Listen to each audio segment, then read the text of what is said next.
우리 함께 나눌 하나님의 말씀 사도행전 7장 51절부터 8장 1절까지 사도행전 7장 51절부터 8장 1절까지 한 목소리로 봉독합니다. 목이 곧고 마음과 귀에 헬레를 받지 못한 사람들아, 너희도 너희 조상과 같이 항상 성령을 거스르는도다. 너희 조상들이 선지자들 중의 누구를 박해하지 아니하였느냐? 의인이 오시리라 예고한 자들을 그들이 죽였고, 이제 너희는 그 의인을 잡아준 자요 살인한 자가 되나니, 너희는 천사가 전한 율법을 받고도 지키지 아니하였도다 하니라. 그들이 이 말을 듣고 마음에 찔려 그를 향하여 이를 갈거늘, 스데반이 성령 충만하여 하늘을 우러러 주목하여 하나님의 영광과 및 예수께서 하나님 우편에 서신 것을 보고 말하되, 보라, 하늘이 열리고 인자가 하나님 우편에 서신 것을 보노라 한데, 그들이 큰 소리를 지르며 귀를 막고 일제히 그에게 달려들어 성 밖으로 내치고 돌로 칠세, 증인들이 옷을 벗어 사울이라 하는 청년의 발 앞에 두니라. 그들이 돌로 스데반을 치니 스데반이 부르짖어 이르되, 주 예수여, 내 영혼을 받으시옵소서 하고 무릎을 꿇고 크게 불러 이르되, 주여, 이 죄를 그들에게 돌리지 마옵소서 하고 자니라. 사울은 그가 죽임당함을 마땅히 여기더라. 그날에 예루살렘에 있는 교회에 큰 박해가 있어 사도 외에는 다 유대와 사마리아 모든 땅으로 흩어지니라. 아멘. 할렐루야. 이제 우리 어제에 이어서 말씀을 이어가 봅니다. 이제 스데반 집사님이 그동안 이스라엘 사람들이 다 알고 있는, 즉 예수님이라는 분에 대해서 거부하고 부인하고 있는 이 이스라엘 사람들이 다 알고 있는 역사를, 또 역사 속에 있는 대표적인 인물들, 또 그들이 겪었던 일들을 예수님과 끊임없이 대조하며 또 설교를 해왔죠. 그래서 이 이스라엘 사람들이 하나님이 보내신 사람들에게 어떻게 반응했는가, 그들의 어리석음이 어찌 너희들의 어리석음이 아니겠느냐, 그들이 부정했던 것처럼 너희들도 지금 하나님이 보내신 메시아를, 하나님이 보내신 하나님의 사람을 지금 거부하고 있는 것 아니냐 하면서 결국에는 그 포인트로 가기 위해서 끊임없이 역사 이야기를 했습니다. 그리고 오늘 말씀에서 그 말씀의 맺음을 이제 하고 있죠. 이제는 그가 지금까지 했던 이야기의 결론부를 지금 직설적으로 표현을 하고 있는 것을 봅니다.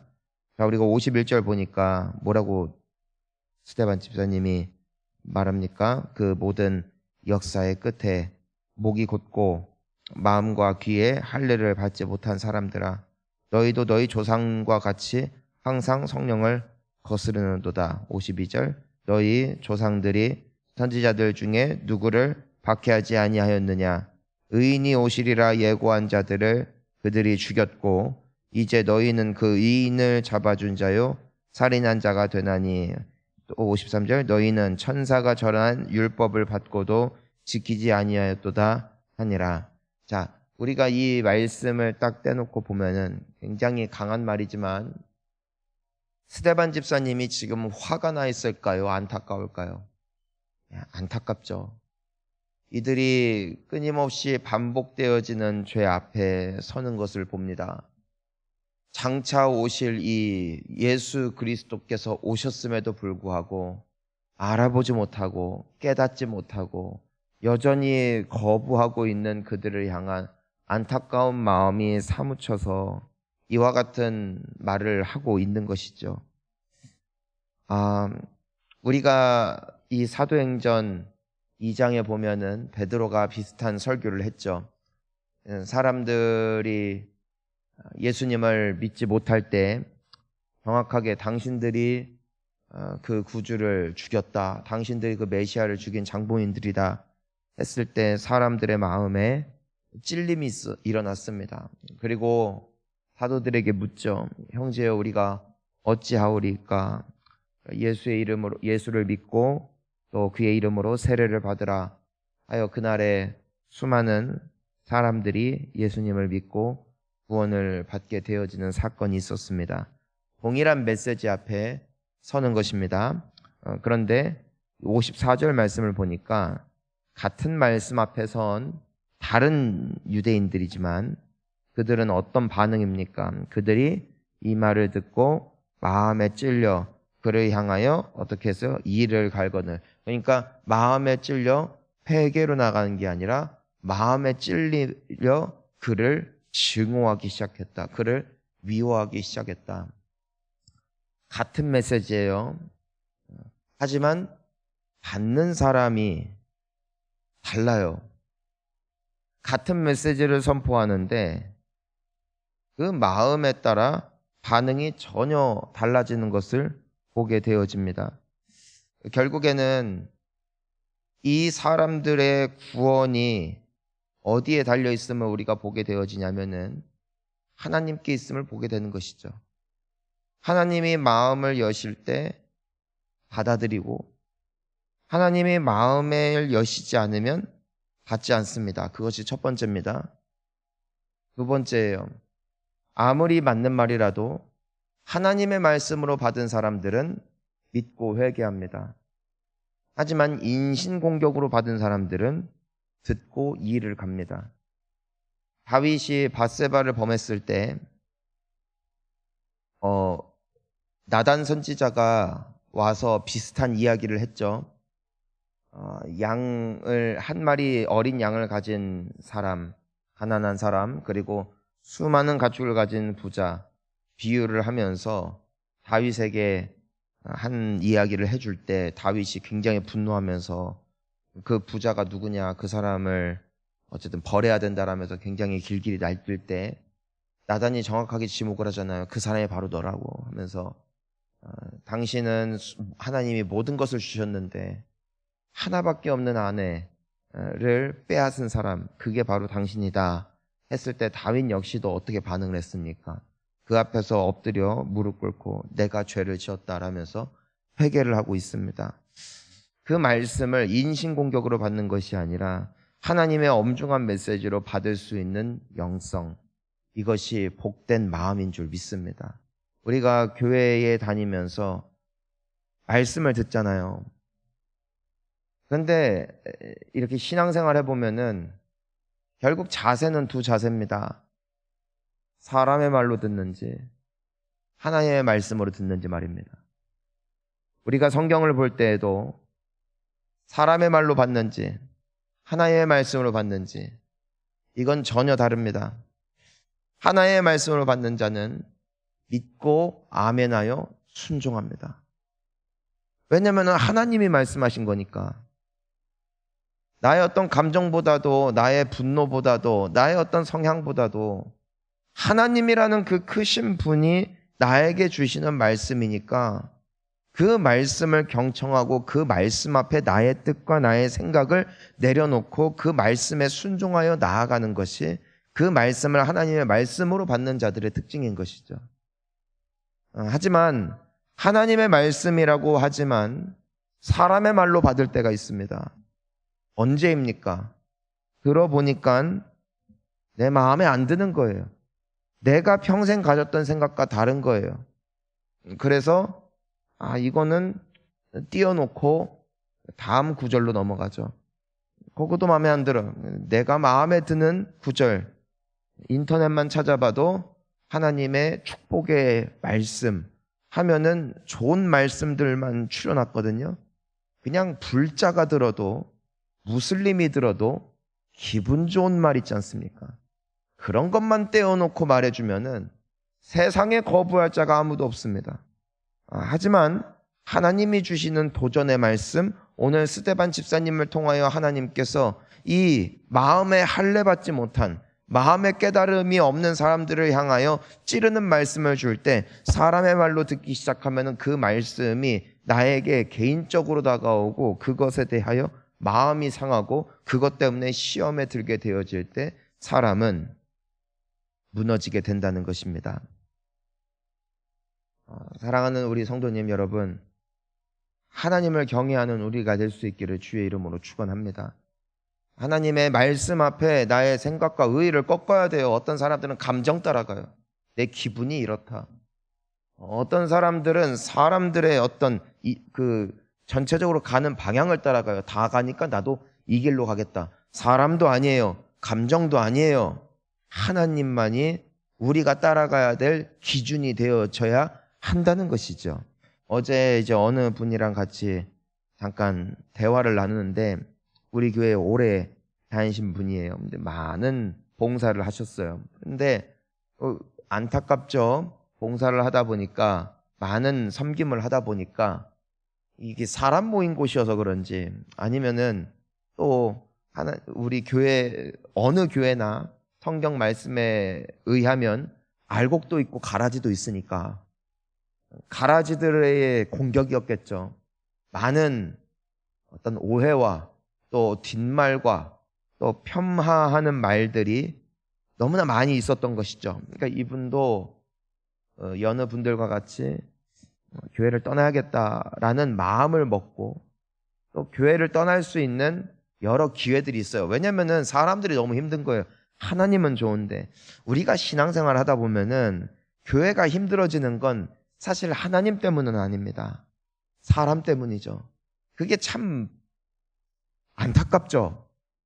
그런데 이분이 기도를 하는데 자꾸 어떤 마음을 갖게 되어지냐면은 자기 주변에도 어쨌든 우리 교회를 다니다가 또 교회에 남아 계시는 분도 있고 여러 상처로 말미암아 떠난 분도 있단 말이에요. 근데 떠난 분들의 특징이 있더래요. 특징이 뭐냐면은 다 교회를 욕하더라는 겁니다.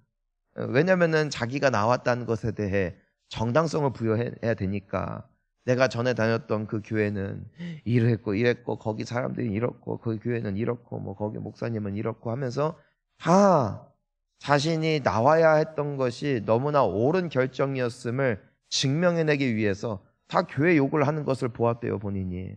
그러니까 자기도 나가면 욕할 것 같더래요.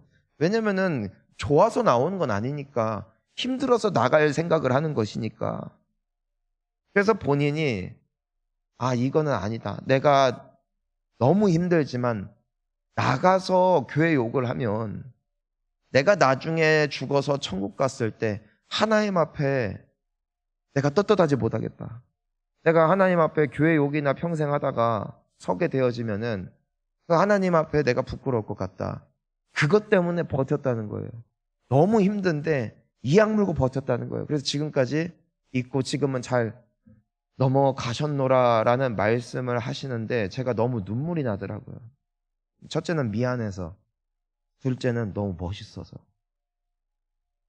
나의 감정과 나의 상황에 나의 인생의 기준점을 놓는 것이 아니라 하나님이라는 분 앞에 그리고 하나님의 말씀 앞에 엄중하게 말씀하고 있는 하나님을 향한 그 경외심과 두려움 앞에 스스로를 내려놓는 그 모습이 너무 멋있는 거예요. 사랑하는 성도님 여러분, 저는 여러분들의 우리 모두의 앞으로 남은 인생이 이와 같기를 원합니다. 사람 앞에 사는 건 아니잖아요. 결국에 다 남남이잖아요. 하지만 우리가 왜 붙어 있어요? 우리가 왜 끝까지 가야 돼요? 주님 보고 가는 것 아닙니까? 우리가 왜 욕할 수 있음에도 욕 안 해요? 우리가 왜 떠날 수 있음에도 안 떠나요? 하나님을 경외하기 때문 아니겠습니까? 오직 이 한 가지만이 우리가 여기 있어야 될 이유가 될 수 있기를 주의 이름으로 축원합니다. 저는 여러분들이 교회를 다니고 기도를 하고 봉사를 하는 그 모든 기준이 하나님이 되시기를 축원하는 것입니다. 사람들이 힘들게 해도 주님 앞에 설 그날을 바라보면서 이 악물고 버티고 이 악물고 기도하고 이 악물고 주님 앞에 헌신하는 것, 그것만이 남는 것이에요.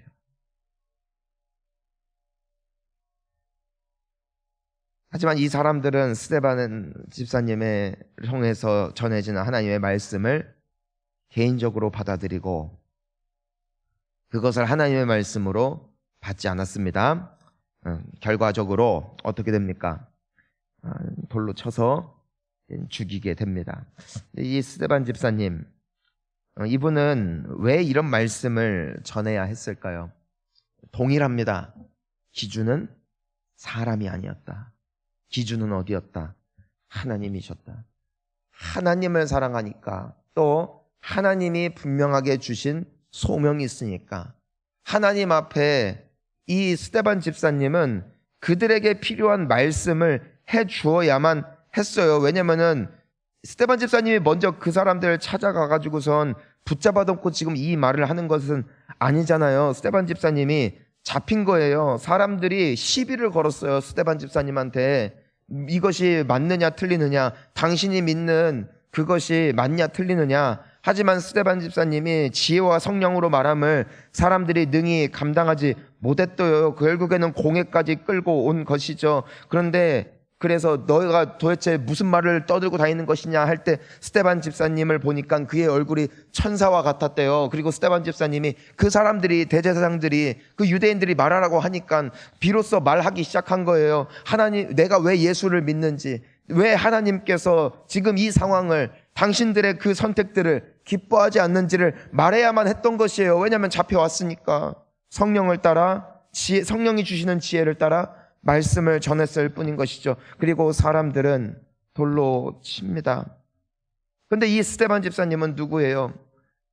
사람들을 의식했다면, 사람들이 기준이었다면 이런 말을 하지 않았겠죠. 하지만 하나님 앞에 살았던 사람, 아까 제가 언급했던 그분처럼 말입니다. 놀라운 것은 사람들은 이를 갈면서 돌을 집어 던지기 시작합니다. 분노와 미움으로 가득한 사람들의 그 광기 어린 눈빛이 상상해 가십니까? 하지만 하나님을 의식했던 이 집사님을 보십시오. 우리 59절과 60절을 함께 읽어봅니다. 그들이 돌로 스데반을 치니 스데반이 부르짖어 이르되 주 예수여 내 영혼을 받으시옵소서 하고 무릎을 꿇고 크게 불러 이르되 주여 이 죄를 그들에게 돌리지 마옵소서. 이 말을 하고 잔이라. 잤다는 것은 다시 깨어난다는 것이죠. 하지만 성경은 죽었음을 의미하죠. 하지만 잤다고 이야기를 합니다. 왜냐하면 다시 깨어날 날이 오기 때문입니다.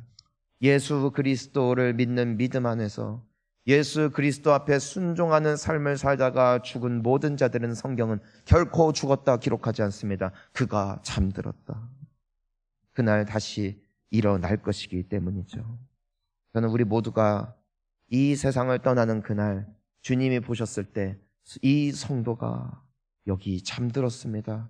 기록되어질 수 있는 인생의 여정 될 수 있기를 주의 이름으로 축원합니다. 자, 이 스데반 집사님을 보십시오. 그분의 마지막은 두려움 가운데 또 자신을 미워하는 사람들을 향한 분노와 경노로 말미암아 가슴치며 죽지 않습니다. 평안하게 예수 그리스도를 바라보며 오히려 그들을 위하여 용서를 구하며 죽게 되어지죠. 순종하는 자들의 마음속에 하나님이 주시는 선물임을 믿습니다.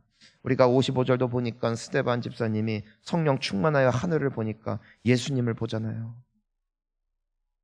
이것이 순종하는 자들을 향한 주님의 위로라고요. 우리가 사실 그래서 기도할 맛이 나는 것 같습니다. 그래서 우리가 박해를 받고 조금 사는 게 힘들어도 주님 말씀대로 살려고 몸부림치는 이유가 여기 있는 것 같습니다. 주님이 위로하시거든요. 여러분 잘 가고 계십니다. 끝까지 승리하시기를 축원합니다. 결과는 안타까웠어요. 우리가 1절 보니까 사울이라는 청년 앞에 이제는 예루살렘에 있는 교회에 큰 박해가 있어서 사도 외에는 다 유대와 사마리아 모든 땅으로 흩어집니다. 교회를 향한 박해가 시작됐습니다. 여러분 이 결과만 보면은 너무 안타깝습니다. 그 지혜와 성령에 충만했던 스데반 집사님이 순교를 당했죠. 박해로 인해서 모든 성도들이 그 모였던 커다란 공동체가 다 뿔뿔이 흩어지게 되었고 누가 보더라도 비극입니다. 하지만 우리가 무엇을 믿습니까? 믿는 자 안에서 모든 것이 주님 안에서 합력하여 선을 이루는 것을 우리가 믿지 않습니까? 예루살렘에 뭉쳐있던 성도들, 이스라엘에 머물러 있던 성도들이 박해 때문에 도망치기 시작했어요. 온 세계로 흩어지기 시작했어요. 이것이 바로 선교의 시작이 됐습니다. 박해가 없었다면 흩어지지 않았을 거예요. 아픔이 없었다면 세계로 뻗어가지 못했을 것이에요. 주님은 예루살렘과 온 유대와 사마리아와 땅끝까지 이르러 내 증인이 되리라 말씀하셨지만 사람들은 감히 그리고 어떻게 그 일을 감당할 수 있을지 전혀 깨닫지 알지 못했어요. 하지만 박해로 인하여 그들은 강제적으로 흩어지기 시작했고 그곳에서 그 주 예수 그리스도의 복음을 전하기 시작하며 온 세계에 교회가 세워지는 그 사건이 이 박해로 말미암은 결과가 될 줄이야 누가 알았겠어요? 우리가 살다 보면 아픔이 많아요. 살다 보면 고통이 많아요. 하지만 생각해 보니까 그것 때문에 내가 예수를 믿었어요. 그것 때문에 내가 예수님을 사모하게 됐어요. 그것 때문에 나는 강건하여질 수 있었고 그것 때문에 나는 천국의 소망을 두고 살아갈 수 있는 믿음의 자녀로 한층 더 성장할 수 있었음을 우리는 고백할 수 있다는 것이죠. 믿는 자 안에서 모든 것이 합력하여 선을 이룸을 믿으며 오늘도 사시기를 축복합니다. 믿음으로 끝까지 주님 붙잡고 승리하시기를 축원합니다. 함께 기도하시겠습니다.